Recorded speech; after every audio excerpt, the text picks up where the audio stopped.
Hello. So Todd Howard, the lead developer for Starfield, released a bunch of information in a 1-hour interview. So I wanted to kind of go over everything that was said because I don't think anyone's ever done this. They've definitely gone over a brief summary, but I don't think they've gone into full detail. And that's kind of what I wanted to do. Oh, by the way guys, make sure to subscribe. Interestingly, the first thing that he said is that Starfield is a single player game. There's no multiplayer aspect whatsoever, so we don't have to worry about this becoming another Fallout 76 like we had with GTA 5 and then GTA Online coming afterwards with the, online payment model. But instead, again, they're focusing on single player, which is really good to see. We also know that they're focusing on procedural generation during level design. So we know that this is going to be not only for this game, but also the Elder Scrolls 6 as well. Now what this means is that the devs can basically go through and create landmasses very quickly.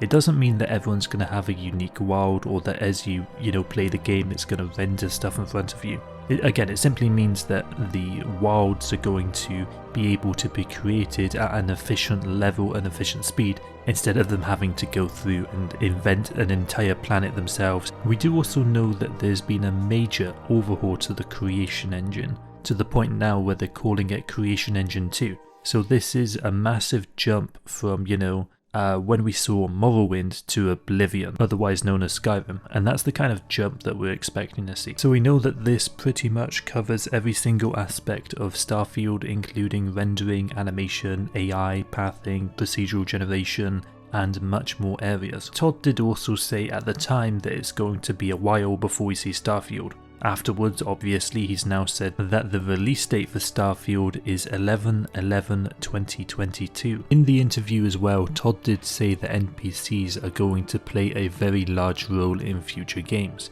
Cities will be expansive and large compared to the past games. We do also know that it's going to be on the Game Pass from day one alongside Elder Scrolls 6 as well. Bethesda did say that they would continue to support mods going into the future in a similar way that they have for Fallout 4, which is exciting, and I think the modding community should be very anticipated to see that released, and hopefully it's not too constrictive and they do really allow the modders to go wild with their creations. By the way guys, subscribe because it helps the channel a bunch, and I'm releasing Starfield content very regularly. Subscribe. We do also know that the amount of developers working on Starfield are 4 to 5 times larger than they were when they created Fallout 4 and when they created Skyrim. So we can definitely say with a degree of certainty that Starfield is going to be a very good game in terms of scope and hopefully ambitiousness, in a way that I think Cyberpunk kind of let us down with.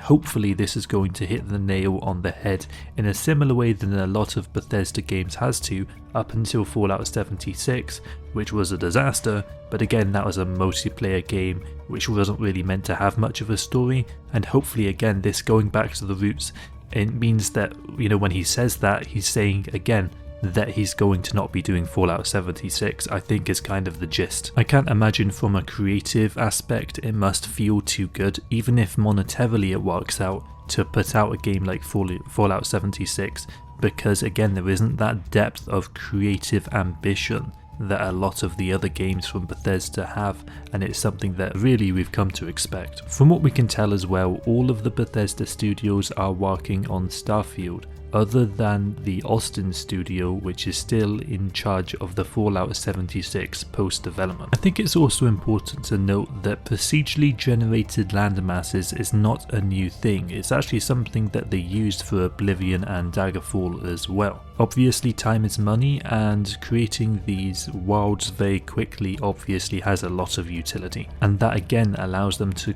work on the creative parts of the game, the quest, the storylines, how everything links up, rather than again focusing on the landmass, which really isn't necessarily the thing that you want to be if you're trying to, divvy out your creative resources in the most efficient way possible. Now a lot of us are really expecting that Todd Howard and his team are not entirely neglecting the mod base, really keeping Skyrim alive, and hopefully they're again going to keep that with Starfield as well, because again they've said that they're going to try to support modders, but what we really want to see, if we can, is a increased amount of modder tours, which they have hinted that they're going to do. We just don't know how expansive that's going to be or how much easier it's going to be for modders, because again, the easier they can make it for modders, the better. I think a lot of people are really expecting a Mass Effect style game, but I think instead what they're probably going to get is like a Skyrim in space. I think as well we may also see, hopefully, maybe some settlements in space, maybe some colonies which are in like a space station, and exploring that kind of dynamic could be fun as well, so hopefully that's something we see. He did also mention how much of a disaster Fallout 76 kind of was, and of course I think fiscally it wasn't really a disaster, but again creatively it was, and a lot of the fans which are fans of Bethesda and not the game Fallout 76 were very disappointed in a way that it may have catered to people which are more casual and wanted a more action-packed experience, but that hasn't been the the audience that they've created and curtailed to for the last years.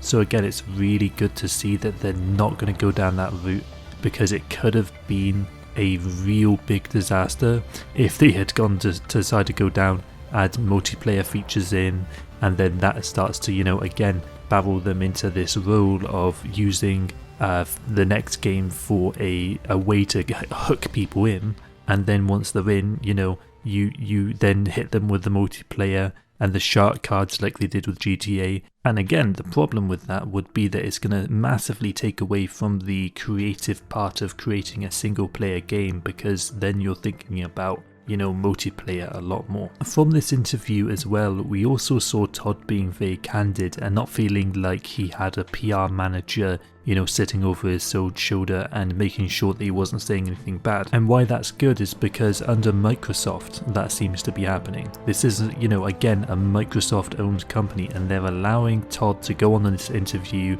unscripted for an hour and just talk his mind. And that really is encouraging, because again, he's interacting with at least the community to a degree which we really don't see a lot of game developers doing as much as they should. And sometimes they don't do it until it's too late, like with Cyberpunk, and again, that was a disaster. And it isn't to say that I hated Cyberpunk, by the way, but just that it could have been so much more than it was, and for that reason I think a lot of us are disappointed. And not only with the mechanics and the bugs, but also the story. I'll only quickly mention this, but I did want to say a lot of you are probably really into story-based TV shows. Maybe you watch Game of Thrones, or you've watched something a bit more, old like Star Trek. And in those type of shows, and many others like it, you see a lot of talk about maybe morals, philosophy, ethics, and discussing kind of the human condition and how people react in different situations.